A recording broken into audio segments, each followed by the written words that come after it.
this evening. First, the Alliance for Change is raising alarm over the government's $260 million plan for a new Berbice River Bridge, demanding transparency and feasibility studies before moving forward.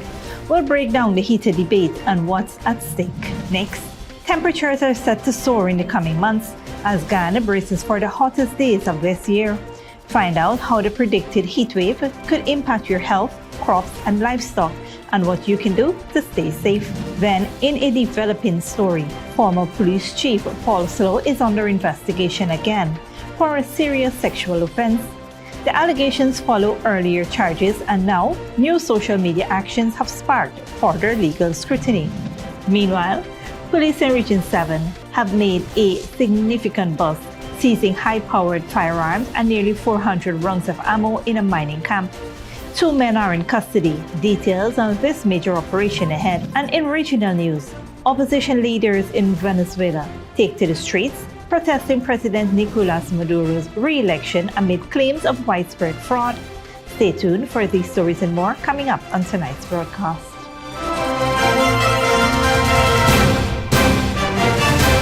Welcome to this broadcast of Channel 2's Headline News Update for August 29, 2024. I am Bibi Bacchus. Thank you for joining us. First up, the Alliance for Change has raised serious concerns over the government's plan to construct a new Berbice River Bridge projected to cost over $260 million. The AFC calls for transparency and justification, emphasizing the need for a comprehensive feasibility study and environmental and social impact assessment before moving forward. Key points raised by the AFC includes the current concessional agreement for the existing Berbice Bridge, the financial viability of the current structure, and the necessity of a new project. The party questions whether the government plans to end the existing agreement prematurely and what compensation would be provided to the Berbice Bridge Company, which has previously reported operating at a loss. Despite these objections, Vice President Bart Jagdeo dismissed the need for a new feasibility study, arguing that the government had already conducted an in-depth study during the construction of the original Berbice Bridge in 2004. He stressed that the new bridge is part of the government's modernization agenda and will enhance connectivity and development in the region.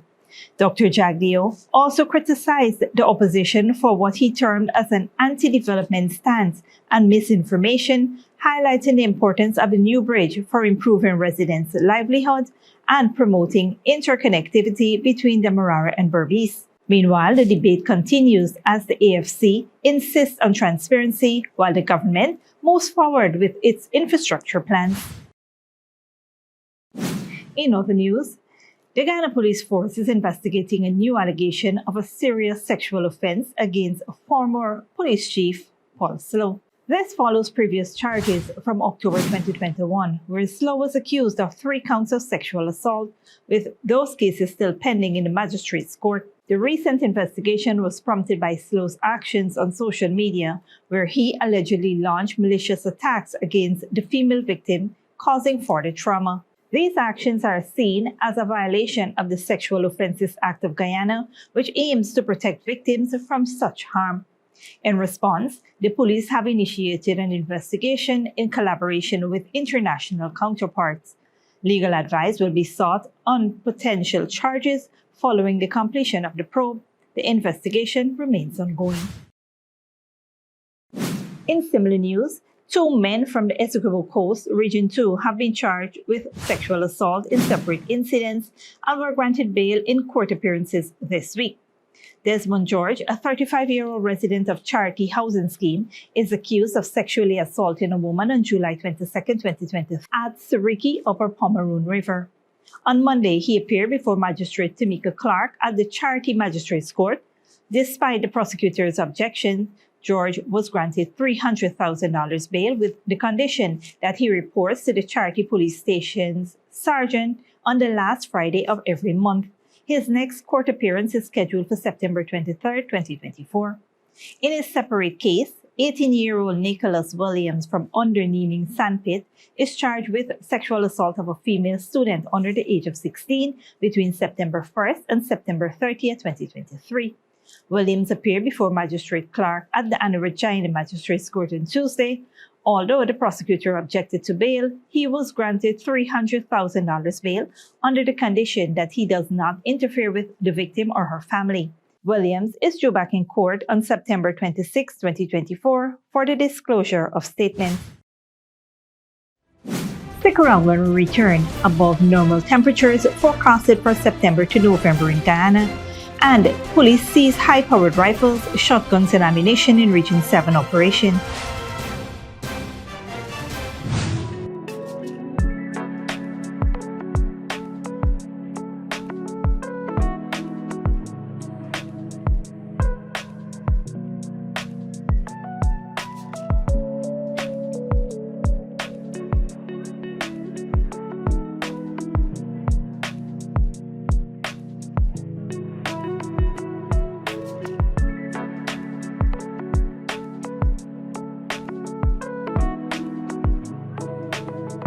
It's back to school time and Digicel has the perfect deal for you. Grab a brand new Samsung smartphone and get more than just a phone. We'll throw in a free backpack and a 30-day data plan when you buy a Samsung A05 for just $21,000, the A15 for $31,000, or the A25 for $40,000. Hurry to your nearest Digicel store today. This offer is only good while stocks last. Don't miss out.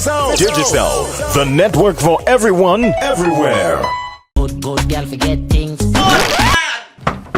What's the problem, Granny? I want money for borrow for do a surgery. I was dancing and I fall and fracture my hip. If you need some quick money, you should check Lender's Jewelry and Pawn Shop. Lender's Jewelry and Pawn Shop, Lot 238 South Road Border, Georgetown. Get jewelry made to order in just 72 hours. We also accept vehicles. Lender's, best rates, longest payback period. Boys, I get through. Plus, I could dance again.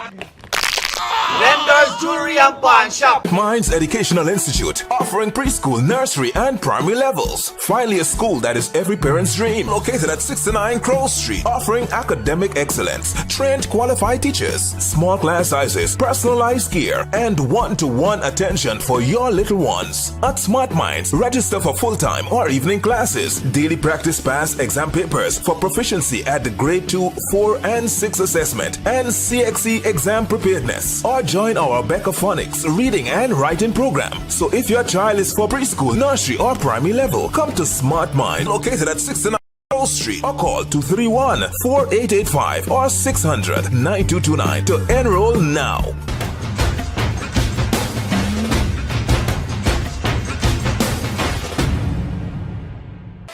Furnishing your home or office has never been easier. Here at Kissoon's, our inventory of locally made and imported furniture, offered at amazing prices, will leave you wanting more. From vinyl, floor rugs and carpets, bedroom, dining and living room sets, mattresses, pillows, office desk, chairs and filing cabinets, outdoor benches and tables. We have a piece of furniture for every room imaginable in your home or office. Check out our flagship store at Industrial Site Rijnveld or one of our branches in New Amsterdam, Port Morant, Riverton and Camp Street. Kissoon's Furniture, furnishing homes for over 50 years. Sneakily with a gift of sight from Modern Optical Services. Let our professional team examine and prescribe what's best for your eyes. Our smiles make fashionable faces. See us for a full line of optical services, including brand name and prescription eyewear.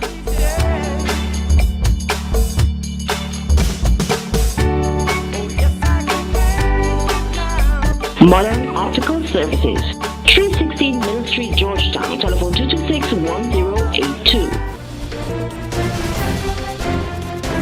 Welcome back. Police in Regional Division Number 2 are investigating the discovery of a decomposed body found in an unfinished building on the Tapacumo Trail on Tuesday. A woman driving by noticed a foul odor coming from the building and alerted the authorities. The body, believed to be that of a male around 50 years old, was found in an advanced stage of decomposition. It has been transported to the Saudi Public Hospital mortuary, where a post-mortem examination will be conducted. The identity of the deceased remains unknown, and local inquiries have yet to provide any helpful information. In other news, the Hydrometeorological Service of Guyana predicts above normal temperatures from September to November 2024, with the hottest months expected in September and October. This forecast raises concerns about the potential impact on public health, agriculture, and livestock across the country. The public is advised to be vigilant as the risk of heat-related illnesses such as dehydration, heat exhaustion, and heat stroke will increase, especially among vulnerable populations like the elderly and children. Preventative measures include staying hydrated, minimizing outdoor activities during peak heat hours, ensuring proper ventilation in homes and workplaces. Farmers may face significant challenges due to reduced water availability and increased stress on crops, potentially leading to lower yields. Livestock are also at risk, with heat stress potentially affecting their health and productivity. Farmers are encouraged to ensure adequate water supply, provide shade for animals, and monitor them closely for signs of distress.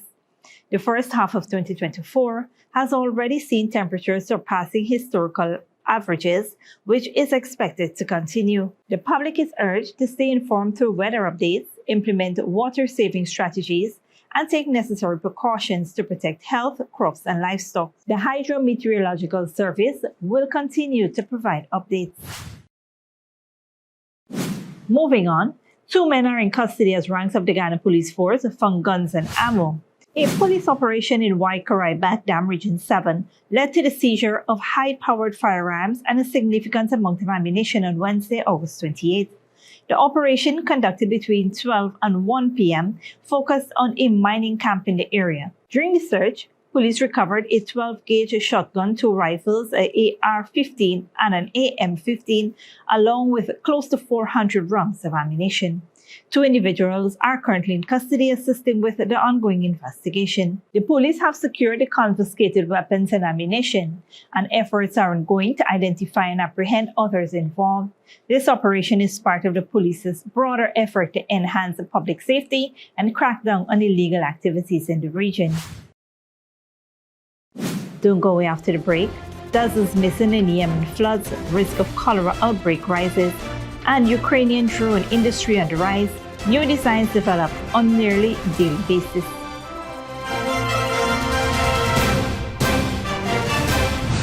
It's back to school time and Digicel has the perfect deal for you. Grab a brand new Samsung smartphone and get more than just a phone. We'll throw in a free backpack and a 30-day data plan when you buy a Samsung A05 for just $21,000, the A15 for $31,000, or the A25 for $40,000. Hurry to your nearest Digicel store today. This offer is only good while stocks last. Don't miss out. Digicel, the network for everyone, everywhere.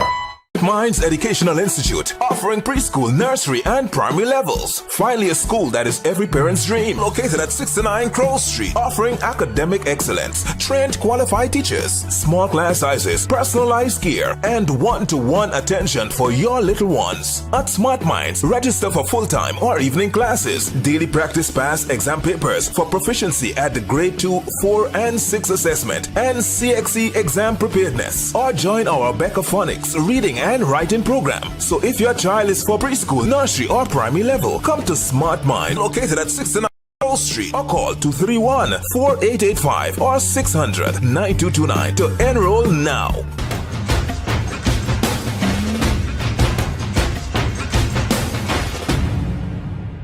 Good girl forget things.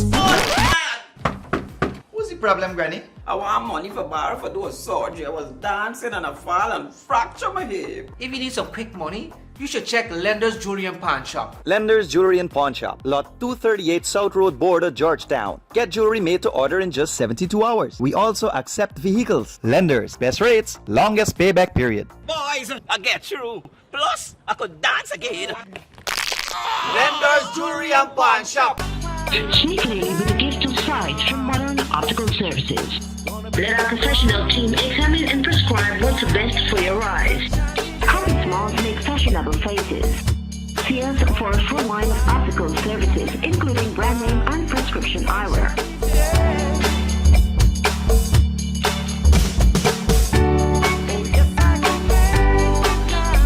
Modern Optical Services, 316 Mill Street, Georgetown. Telephone 226-1082. Furnishing your home or office has never been easier. Here at Kissoon's, our inventory of locally made and imported furniture, offered at amazing prices, will leave you wanting more. From vinyl, floor rugs and carpets, bedroom, dining and living room sets, mattresses, pillows, office desk, chairs and filing cabinets, outdoor benches and tables. We have a piece of furniture for every room imaginable in your home or office. Check out our flagship store at Industrial Site Rijnveld or one of our branches in New Amsterdam, Port Morant, Riverton and Camp Street. Kissoon's Furniture, furnishing homes for over 50 years.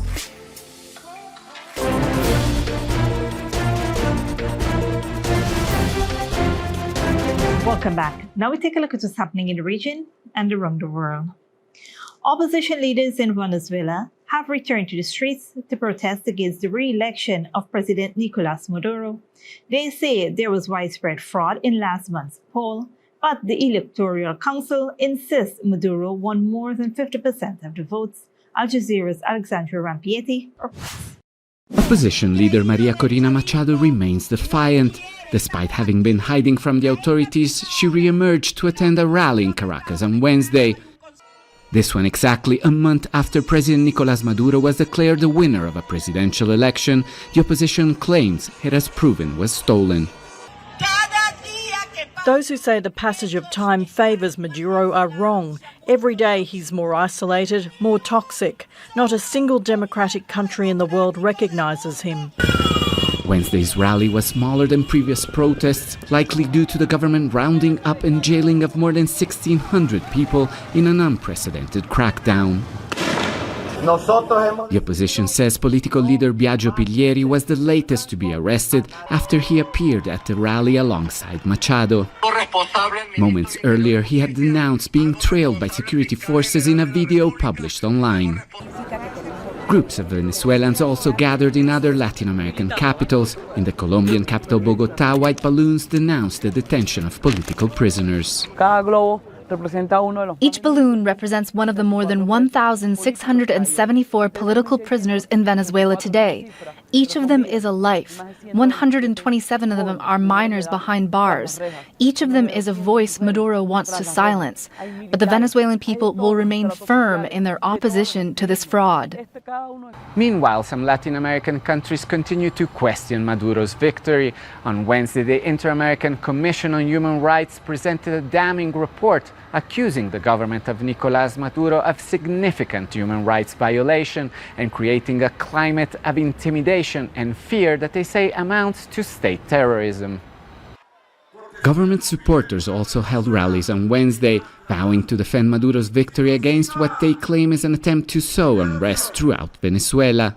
The country's Attorney General said he will issue a third summons for opposition presidential candidate Edmundo González, who he accuses of illegally posting the voting tallies on a website.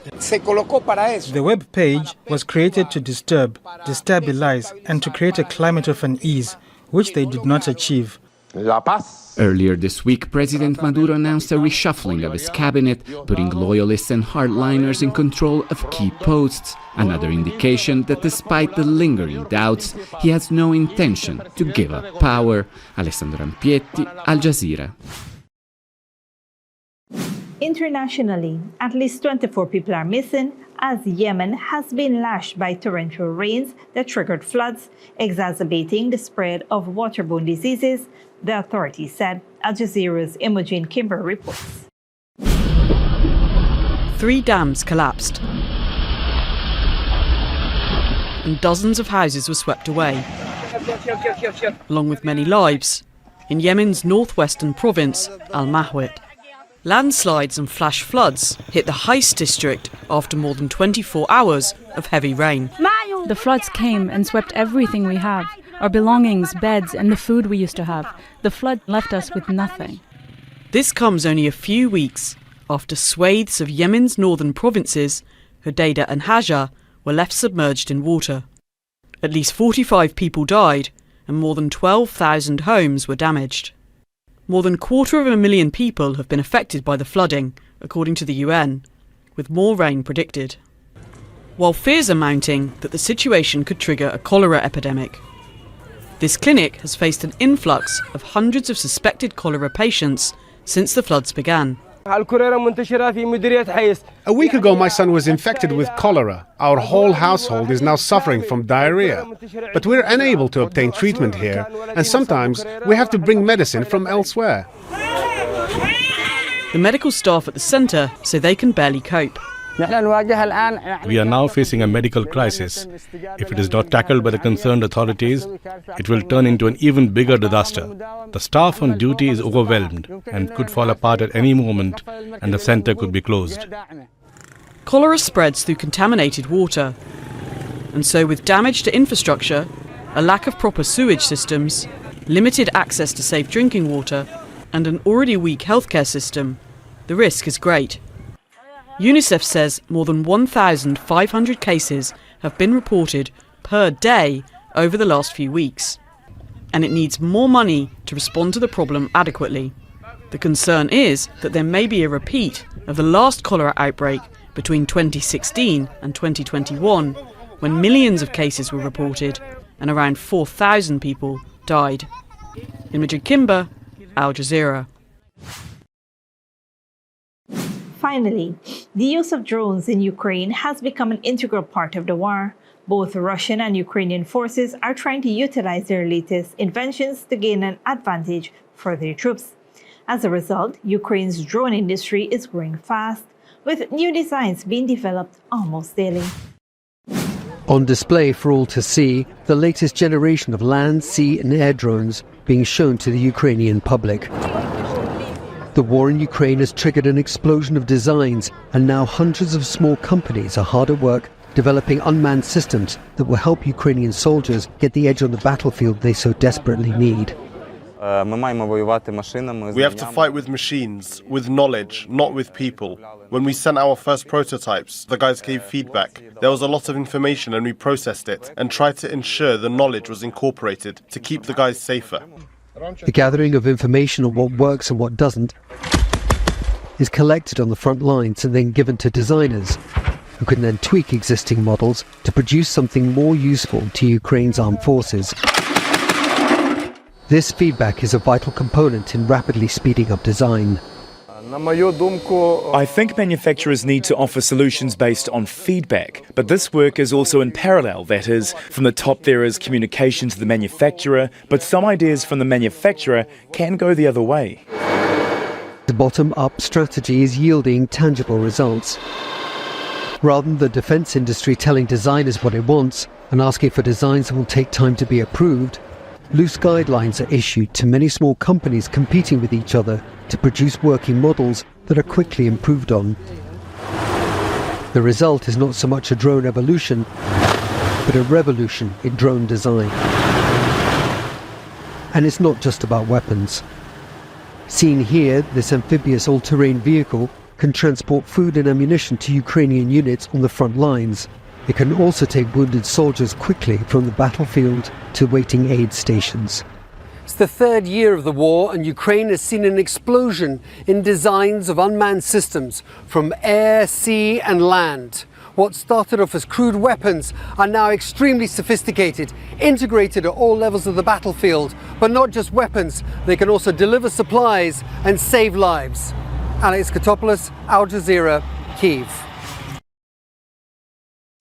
This brings us to the end of the regional and global news coverage. Up next is the 3-day weather forecast.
And that's it, TV2 Headline News for this Thursday evening. As we take our leave, we invite you to follow us on Facebook and YouTube.